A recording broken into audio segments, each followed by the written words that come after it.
একভাবে আপনার আধার কার্ড পুরোপুরি ইনভ্যালিড হয়ে যাবে, আপনার আধার কার্ড কোনো কাজেই লাগবে না। তো এই সমস্যার সম্মুখীন কিন্তু আপনার হতে পারে, ঠিক আছে। তো সেই জন্য আপনাকে আধার কার্ডটাকে, হ্যালো এভরিওয়ান, কেমন আছেন সবাই? আশা করি সবাই ভালো আছেন। আমি গোপাল কৃষ্ণ দাস, আপনাদের সকলকে আমার নতুন আরেকটা ভিডিওতে স্বাগত। আশা করি আপনারা বুঝতে পেরেছেন যে আজ আমি কি বিষয় নিয়ে ভিডিওটা বানাতে চলেছি। হ্যাঁ, আপনাদের আধার কার্ড খুব শীঘ্রই ইনভ্যালিড হতে চলেছে।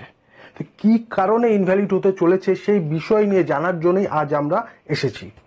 তো আমার এই ভিডিওটা পুরোপুরি ভালো মতন দেখবেন, একদম স্কিপ না করে দেখবেন, কারণ এই ভিডিওতে আপনাদের জন্য খুব গুরুত্বপূর্ণ বিষয় অপেক্ষা করে আছে, না হলে কিন্তু আপনারা খুব সমস্যার সম্মুখীন হতে চলেছেন। ঠিক আছে, তো চলুন আজ আমরা জানি কি কারণে আপনাদের আধার কার্ড ইনভ্যালিড হতে চলেছে। আর তার আগে আমার চ্যানেলটাকে সাবস্ক্রাইব করে পাশে থাকা বেল আইকনটিতে ক্লিক করে অল করে দেবেন, কারণ এরকম নলেজেবল ভিডিও আমি এই চ্যানেলে ছাড়তে থাকি। দেখুন, আপনার আধার কার্ড কেন ইনভ্যালিড হতে চলেছে সেটা জানার জন্য আপনাকে গুগলে গিয়ে সার্চ করতে হবে মাই আধার। সার্চ করার পর এখানে ক্লিক করবেন। দেখুন, ওখানে ক্লিক করার পর আপনার এরকম একটা ইন্টারফেস খুলে যাবে, এই সাইটটাতে আপনি ঢুকে যাবেন। তো ঢোকার পর দেখবেন এরকম একটা পপ আপ আসবে, এই পপ আপটাকে এখান থেকে ক্রস করে দেবেন। তো এই পেজে চলে আসার পর আপনাকে দেখবেন এখানে মাই আধার বলে একটা জায়গা আছে, এখানে যাবেন। যাওয়ার পর নিচে দেখবেন ডকুমেন্ট আপডেট বলে একটা লেখা আছে, এখানে ক্লিক করবেন। ডকুমেন্ট আপডেটে ক্লিক করার পর এই পেজটাতে চলে আসবেন। তারপরে একটু নিচের দিকে যাবেন, যাওয়ার পর দেখতে পারবেন যে এখানে লেখা আছে document update, click here two upload your proof of identity and proof of address documents. ঠিক আছে, তার নিচে লাল রঙের এরকম লেখা দেখতে পাবেন, this service is free of cost till 14 March 2024। ঠিক আছে, মানে এখানে কি বলছে, আপনার আধার কার্ডে আপনার অ্যাড্রেস প্রুফ বা আইডেন্টি প্রুফ, আপনার আইডেন্টি প্রুফ বা অ্যাড্রেস প্রুফের ডকুমেন্ট আপলোড করতে হবে, মানে আপডেট করতে হবে। আপনি যদি আপডেট না করেন তাহলে কিন্তু আপনার সমস্যা হতে পারে। কিন্তু এটা কতদিন পর্যন্ত আছে দেখুন, this service is free of cost till 14 March 2024, মানে 14 মার্চ 2024-এর মধ্যে আপনাকে আপলোড করতে হবে, তবেই আপনি ফ্রিতে আপলোড করতে পারবেন। তা না হলে কিন্তু আপনার এই ডেটটা পার হয়ে গেলে কিন্তু আপনাকে পেমেন্ট করে আপলোড করতে হতে পারে। এর কিছুদিন আগেও হয়তো আপনারা একটা সমস্যার সম্মুখীন হয়েছিলেন, সেটা হলো যে আধার কার্ডের সাথে প্যান কার্ড লিঙ্ক করা নিয়ে একটা সমস্যা হয়েছিল। সেই জায়গায়ও কিন্তু একটা গভর্নমেন্ট থেকে একটা মানে লিমিটেড টাইম দিয়েছিল, সেই লিমিটেড টাইমের মধ্যে যারা লিঙ্ক করেছে তাদের কিন্তু ফ্রিতে হয়ে গেছে, কিন্তু যারা সেই লিমিটেড টাইমের মধ্যে করতে পারেনি তাদের কিন্তু পরবর্তীকালে টাকা দিয়ে করতে হয়েছে। প্রথম দিকে হয়তো 500 টাকা দিয়ে করতে হয়েছে, তারপরে 1000 টাকা দিয়ে লিঙ্ক করতে হয়েছে। তো এই ক্ষেত্রেও হয়তো সেম কিছুই হয়তো হবে, কারণ এখানে লিখে দিয়েছে this service is free of cost till 14 March 2024। তো এরপরে কিন্তু এখানে আপনাদের টাকা পেমেন্ট করে ডকুমেন্ট আপডেট করতে হতে পারে। ঠিক আছে, আচ্ছা আরেকটা জিনিস বলে দিচ্ছি, যারা ধরুন একদম নতুন নতুন আধার কার্ড বানিয়েছেন, হয়তো রিসেন্টলি বানিয়েছেন, তাদের সম্ভবত এটা আপডেট না করলেও হবে। কিন্তু যাদের ধরুন 8 বছর 9 বছর 10 বছর হয়ে গেছে, তাদের কিন্তু অবশ্যই ডকুমেন্ট আপডেট করতে হবে। এবং আপনারা এখান থেকে চেকও করতে পারেন যে আপনার আধার কার্ডে ডকুমেন্ট আপডেট করতে হবে কি হবে না। যারা নতুন আধার কার্ড করেছেন তারাও চেক করতে পারেন, যারা পুরনো করেছেন তারাও সবাই চেক করতে পারেন যে আপনার আধার কার্ডে কি ডকুমেন্ট আপডেট করার প্রয়োজন আছে কি না। সেইটার জন্য কি করতে হবে সেটাও আমি আপনাকে দেখিয়ে দিচ্ছি। তার জন্য আপনাকে এই পেজটাতে আসতে হবে, এসে এখানে দেখবেন লগ ইন বলে অপশন আছে, এখানে লগ ইনে ক্লিক করবেন। করার পর এখানে দেখুন এন্টার আধার নাম্বার লেখা আছে, এখানে আপনাকে আপনার আধার নাম্বারটা দিতে হবে, দিয়ে এখানে এন্টার ক্যাপচা আছে, মানে এই ক্যাপচার নাম্বারটা আপনাকে এখানে এন্টার মানে লিখতে হবে।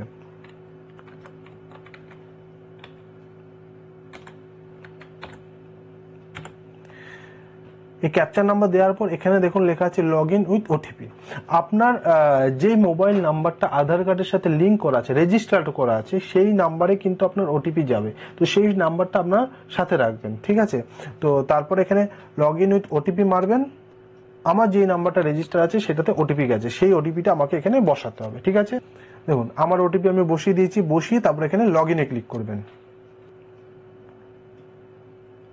লগ ইনে ক্লিক করার পর দেখবেন এরকম একটা রেড কালারের লেখা আসবে, কি লেখা আসছে, your other needs document update, kindly click here two upload your proof of identity and or proof of address document.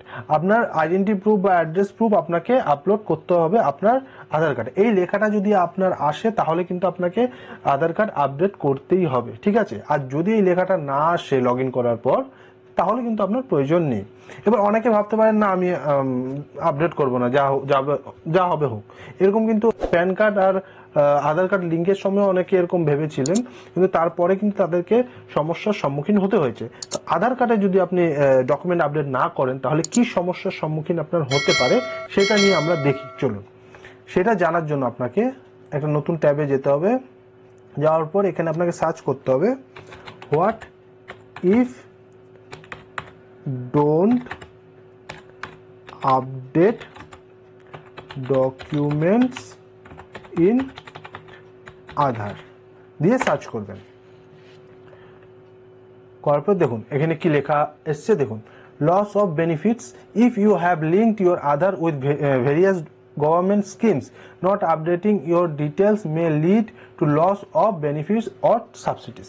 তো আপনি আপনার আধার কার্ডগুলো গভর্নমেন্ট যে স্কিমসগুলো আছে সেই স্কিমসগুলোর সাথে যদি আপনার লিঙ্ক করা থাকে আপনার আধার কার্ড, গভর্নমেন্টের অনেক সাবসিডি যেগুলো আপনারা পান সেগুলোর সাথে যদি লিঙ্ক করা থাকে, কিন্তু তখন কিন্তু সেই সাবসিডিগুলো আপনার বন্ধ হয়ে যেতে পারে। যেরকম ধরুন আপনি যদি কোনো পেনশন পান, গভর্নমেন্ট থেকে পেনশন পান, তো পেনশনের যদি আপনার আধার কার্ড দেওয়া থাকে, লিঙ্ক করা থাকে, তাহলে কিন্তু আপনার পেনশন বন্ধ হয়ে যেতে পারে।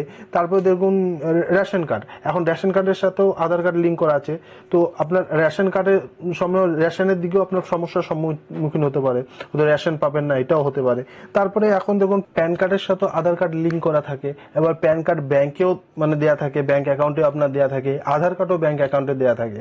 এবার ব্যাংক অ্যাকাউন্টেও সমস্যার সৃষ্টি হতে পারে, হয়তো ব্যাংকে ট্রানজ্যাকশন করতে পারবেন না, তো ব্যাংক অ্যাকাউন্ট হয়তো ব্লক হয়ে আছে, এরকমও হতে পারে, অনেক রকম সমস্যার সৃষ্টি হতে পারে।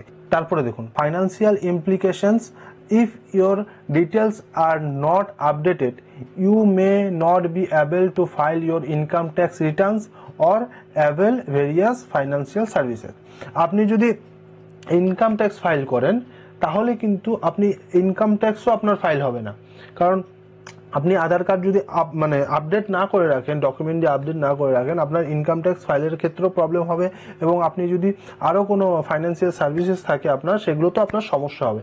মানে একভাবে আপনার আধার কার্ড পুরোপুরি ইনভ্যালিড হয়ে যাবে, আপনার আধার কার্ড কোনো কাজেই লাগবে না। তো এই সমস্যার সম্মুখীন কিন্তু আপনার হতে পারে, ঠিক আছে।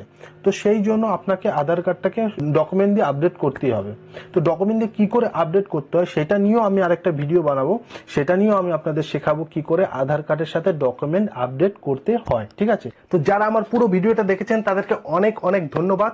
আমার চ্যানেলটাকে সাবস্ক্রাইব করে পাশে থাকা বেল আইকনটাতে ক্লিক করে অল করে দেবেন, কারণ এরকম নলেজেবল ভিডিও আমি এই চ্যানেলে আনতে থাকি। আর সেই ভিডিওগুলো যাতে আপনাদের কাছে প্রত্যেকটা ভিডিও নোটিফিকেশন যায়, যাতে আপনারা কোনো ভিডিও আমার মিস না করেন। আর আমার ফেসবুক পেজ আছে, ইনস্টাগ্রাম আছে, টেলিগ্রাম আছে, টুইটার আছে, সবগুলো পেজের লিঙ্ক এই ভিডিও ডেসক্রিপশনে দিয়ে দেবো। সেই লিঙ্কের মাধ্যমে গিয়ে সেই পেজগুলোকেও ফলো করে দেবেন, কারণ ওই পেজগুলোতে আমি এই চ্যানেলের আপডেট আপলোড করতে থাকি, ঠিক আছে। আর যারা ফেসবুক পেজ থেকে দেখছেন তারা ফেসবুক পেজটাকে তো ফলো করবেনই, তার পাশাপাশি আমি আমার এই ইউটিউব চ্যানেলের লিঙ্কও ভিডিও ডেসক্রিপশনে দিয়ে দেবো। সেই লিঙ্কের মাধ্যমে গিয়ে আমার ইউটিউব চ্যানেলটাকেও সাবস্ক্রাইব করে পাশে থাকা বেল আইকনটিতে ক্লিক করে অল করে দেবেন। তো চলুন আজকের মতন এই পর্যন্ত। সবাই ভালো থাকবেন, সুস্থ থাকবেন, নিজে ভালো থাকবেন, নিজের পরিবারকে ভালো রাখবেন। আবার দেখা হচ্ছে পরের ভিডিওতে।